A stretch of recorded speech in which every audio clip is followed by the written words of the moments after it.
Welcome back. It is yours truly, Nick, a movie AV Impulse, and today we are going to get into a 2-for-1 quick review whether you should watch both these movies or maybe just one of these movies. And if you know me, the first one we're going to talk about is How to Become a Mob Boss, shortly followed by Believer 2, which I said in my previous video. I was extremely excited for these top 5 movies to come out, which Griselda hasn't dropped yet. Netflix, can you hurry up with Griselda? Because I'm really looking forward to that one.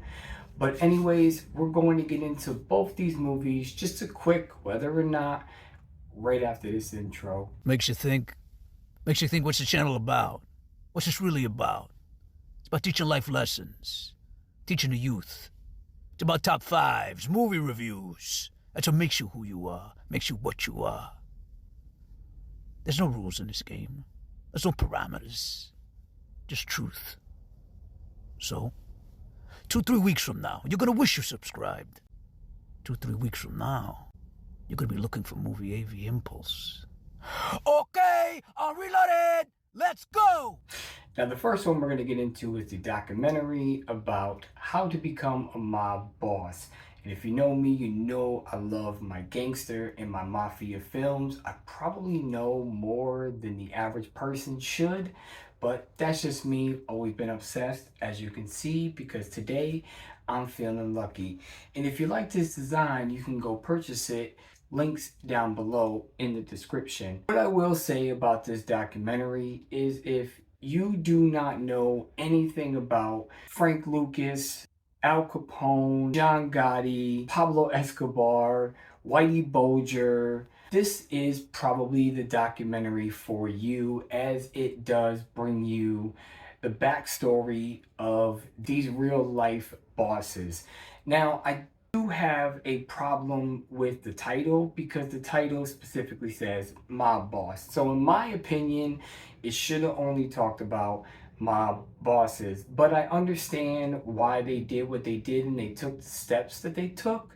And I love the animation style that they use while they're talking about the different ways to become a mob boss. But again, I just kind of had a problem. There were plenty of mob bosses that they could have used in place of Frank Lucas or Whitey Bulger.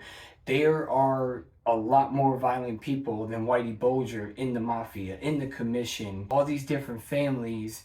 And I like the presence of, Michael was in it and Sammy the Bull was in it and all these FBI agents giving their backstory and how they caught this person and that person and what they did wrong and how you could do it right.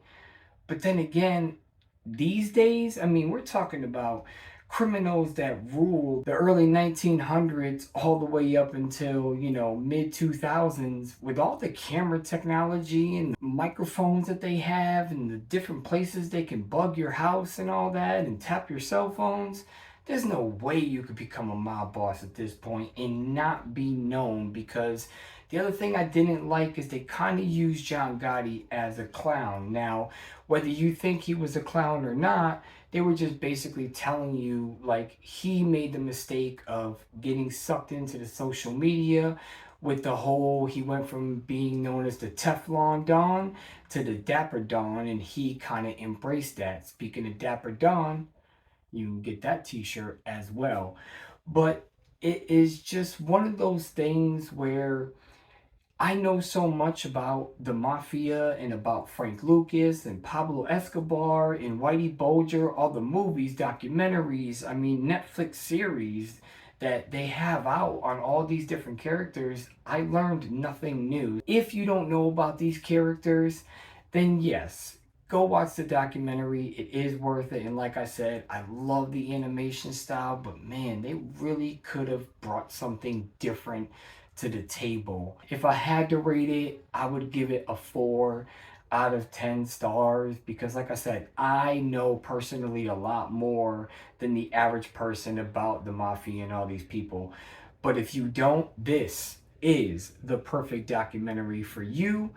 So if you don't know much about the gangster or mafia life, then go check it out. If I didn't know anything about it, I would give this documentary about a 7.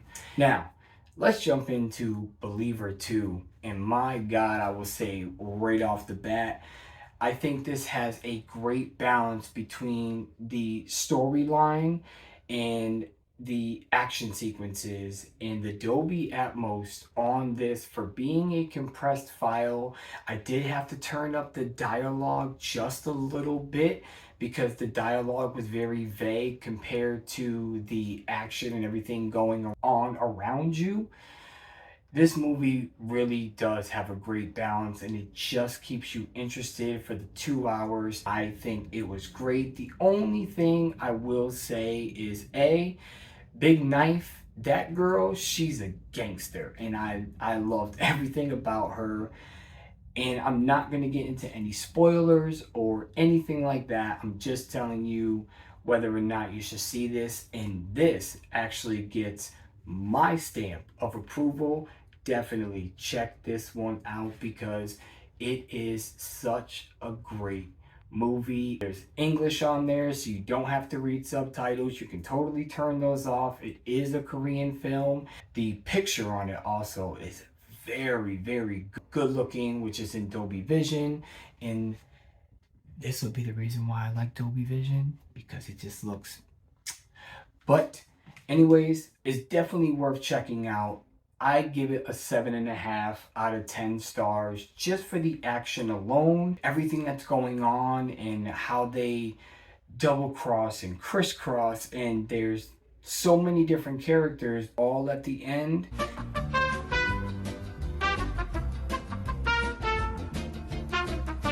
And I really liked that part of the whole movie.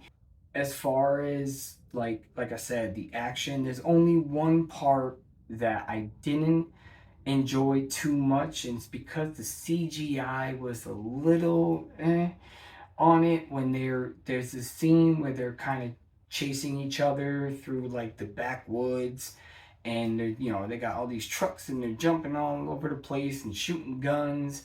The CGI just isn't really that great. And there's another scene where the Dolby Atmos really takes notice. Is the detectives are going in to shut down the drug operation again, and when they come in, they distract them, and they actually come in from the top, and they're thinking they're coming in from the bottom, and they just start taking people out, and you hear like all the bullets coming through.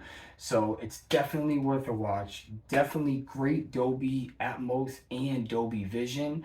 For Dolby Vision, I'll definitely give The Picture a 9 out of 10, and for Dolby Atmos, for what it is, it's definitely a 10 out of 10. Crank that volume up because it gets wild. Anyways, that's my thing on it. I appreciate y'all's support. Like, subscribe, share, and I will see y'all on the next one. Peace.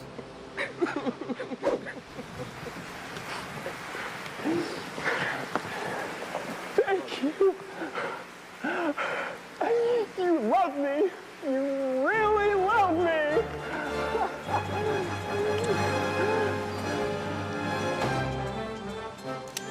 You're not going anywhere.